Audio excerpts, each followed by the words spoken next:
कार्बनिक खाद्य दो प्रकार की होती है। फर्स्ट है बल्कि ऑर्गेनिक मैन्योर, सेकंड है कंसनट्रेट ऑर्गेनिक मैन्योर।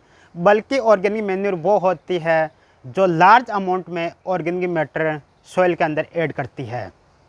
बल्कि ऑर्गेनिक मैन्योर में आप देख सकते हो कि FYM फार्म यार्ड मैन्योर, जिस तरह आप देख सकते हो कि ये FYM है जिसके अंदर न्यूट्रिएंट कंटेंट लो पाया जाता है। 0.5% नाइट्रोजन, 0.25% फॉस्फोरस एंड 0.5% पोटेशियम पाया जाता है।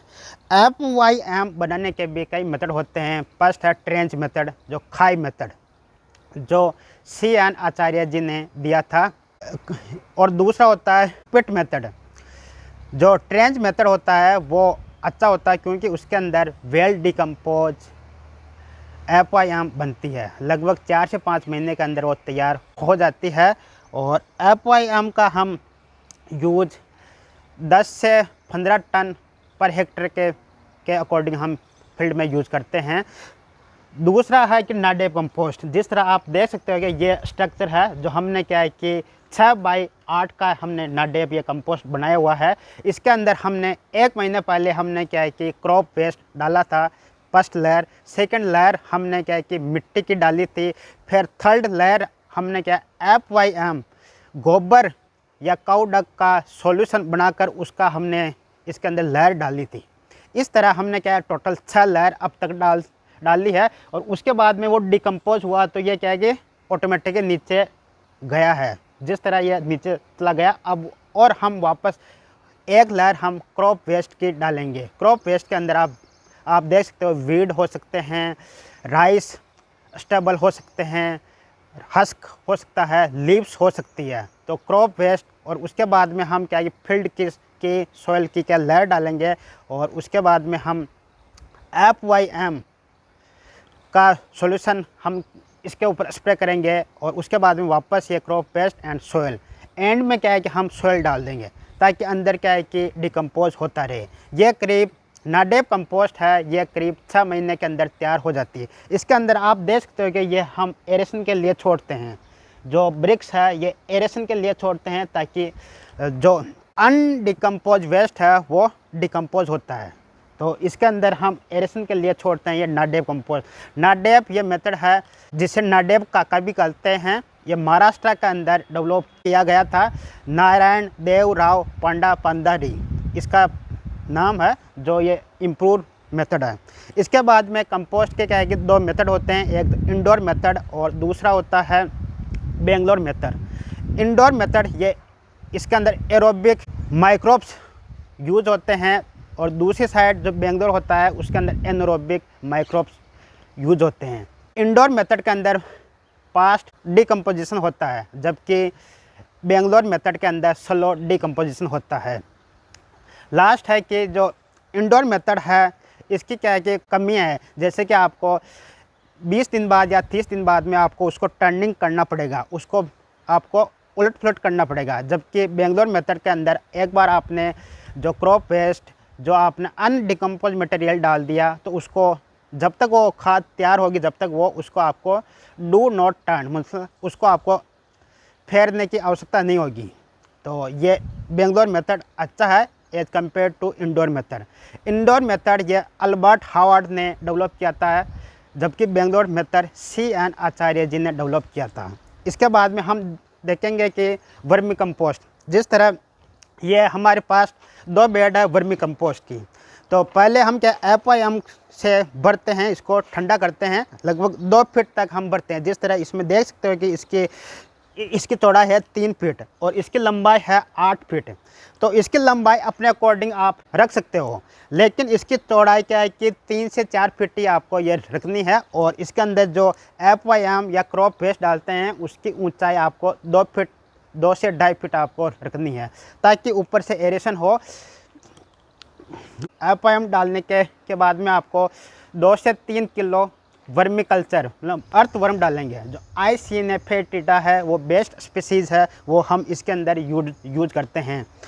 जैसे हम अर्थवर्म डालेंगे तो उसको क्या है तुरंत हमको इसको गन्नी बैग्स या क्रॉप रेजिड्यू से हम ढकना पड़ेगा, क्योंकि वो क्या है कि अर्थवर्म है वो क्या कि अंधेरे के अंदर काम करते हैं, और दूसरा है कि उसके जो बर्ड्स है वो उनको क्या है कि इम्पेक्ट ना करे, इसलिए हम उसको या तो ग्रीन नेट या क्रॉप वेस्ट या फिर गनी बैग से अपन ढकेंगे। उसका मॉइस्चर मेंटेन करने के लिए 50 से 60% हमको मॉइस्चर मेंटेन करना पड़ेगा, ताकि अर्थवर्म है वो सही से काम करे। अर्थवर्म क्या करता है, अपना जितना वेट होता है उतना एक दिन के अंदर FYM को वो डिकम्पोज करता है, और 5 से 10% अपना खुद के लिए वो यूज़ करता है, बाकी का वो डिकम्पोज करता है, उसी वर्मी कंपोस्ट बनती है। अब वर्मी कंपोस्ट की ये पहचान क्या है, वो एकदम ब्लैक कलर होगा उसका, मतलब चाय के आकार का, तो इसलिए उसे ब्लैक गोल्ड कहते हैं। बुरबरी होगी, वो अपने हाथों के बिल्कुल भी नहीं चिपकेगी। अब हम क्या वर्मी कंपोस्ट को कैसे सेपरेट करें, जिस तरह आप देख सकते हो कि हमारे पास सी है वो, तो उससे हम छानते हैं, उसे हम छानते हैं। तो दूसरा मेथड होता है कि अपन ऊपर से 2 इंच 3 इंच वर्मी कंपोस्ट को अपन हटाते हैं, तो ऑटोमेटिक ही अर्थवर्म है वो डीप ये चले जाते हैं। फिर लास्ट के अंदर वर्मी कंपोस्ट बचता है, उसको हम इसमें छान लेते हैं। जिस तरह आप इसके अंदर देख सकते हैं कि ये गन्नी बैग से हमने ढका हुआ है, और इसके अंदर आप कछुए देख सकते हैं। जिस तरह यह है केचुआ है, यह है आइसिना फेटिडा स्पीसीज, जो इसे हम रेड वर्म भी बोलते हैं, और ये क्या है कि अंधेरे के अंदर काम करती है।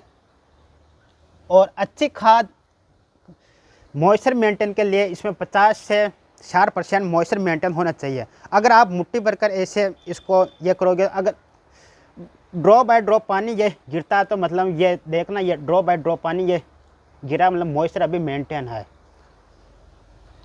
इसके बाद में हमें क्या क्या सावधानियाँ ये रखनी चाहिए। फर्स्ट सावधानी तो हमें ये रखनी चाहिए, इसको बेड को हमने गन्नी बैग से ग्रीन नेट या क्रॉप वेस्ट से ढकना चाहिए। दूसरा है कि हमें 50 से 60% हमें मॉइस्चर मेंटेन रखनी चाहिए, तो इसलिए आप प्रत्येक दिन या एक दिन छोड़कर आपको यहाँ स्प्रे करना पड़ेगा पानी का। थर्ड है कि जैसे ही वर्मी कंपोस्ट तैयार हुई तो आपको तुरंत उसको अलग ये कर लेना चाहिए। जो अर्थवर्म है उसको क्या है कि ताज़ा गोबर के अंदर हमको छोड़ देना चाहिए। हम क्या है कि जो रॉ मटेरियल यूज़ करते हैं ताज़ा गोबर, पहले उसे ठंडा करके हमें यूज़ करना चाहिए, क्योंकि जो ताज़ा गोबर होता है उसका टेम्परेचर हाई होता है। उसका को 10 से 15 दिन तक उसको ठंडा करते हैं। उसके अंदर पानी छिड़क कर, जिस तरह हमने क्या इधर छिड़का हुआ है, इधर आप देख सकते हो, ये हम क्या पानी छिड़कते हैं ताकि गोबर ठंडा हो जाए। और हम क्या है कि वर्मी कंपोस्ट का यूज़ इधर करते हैं, इधर देखिए आप, ये कोकोपीट के साथ मिलाकर हम क्या है कि यहाँ सीडलिंग ये नर्सरी के अंदर भी हम यूज़ करते हैं। वर्मी कंपोस्ट का यूज़ आप अपने घर में पॉट के अंदर ये 50 से 200 ग्राम तक आप यूज़ कर सकते हो, और अपने एग्रीकल्चर लैंड के अंदर depend on the crop. Vermi compost क्या है कि FYM के तुलना में कई गुना इसमें न्यूट्रिएंट होते हैं, जिस तरह nitrogen, phosphorus, potassium, micro nutrient and secondary nutrient. इसके साथ ही एंजाइम्स इसके अंदर होते हैं, और विटामिन्स भी होते हैं जो ग्रोथ को स्टिमुलेट करते हैं।